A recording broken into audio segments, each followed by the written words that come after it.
గొడవ 28 వార్డులో జరిగినటువంటి గొడవ. వాళ్ళు గొడవ చేసి మా వాళ్ళ మీద మా మీద నిందలేస్తున్నారు. ఇది ఈరోజు వచ్చింది కాదు మన ఎమ్మెల్యే గారికి.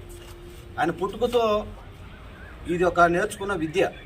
ఏంటంటే ఏ కాడికి ఏదో ఒక విధంగా చేసి ఇలా బాబు చుట్టి భవిష్యత్తు గ్యారెంటీ తిరగనీయకుండా చేయాలి అనే ఉద్దేశంతో ప్రతి ఒక్క చోట గొడవలు పెట్టడం, తగాదలు పెట్టడం ఇవి సృష్టించి టీడీపీ వాళ్ళని తిరగకుండా చేసి ఏదో లబ్ధి పొందాలని చూస్తారు. కానీ మీకు అంతం ప్రారంభమైంది.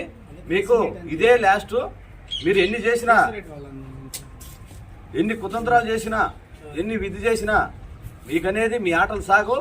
ఇంకా మీకు ఉండేది 50 రోజులే. ఈ 50 రోజుల తర్వాత మీరు తట్టా పుట్ట సర్దుకొని పోవటం గ్యారెంటీ. ఇది గుర్తుంచుకోండి. మీరు ఎన్ని ఇట్లాంటివి చేసిన మటుకు మేము దడిచే వాళ్ళం కాదు, బెదిరే వాళ్ళం కాదు. మమ్మల్ని ఎవరు ఆపలేరు.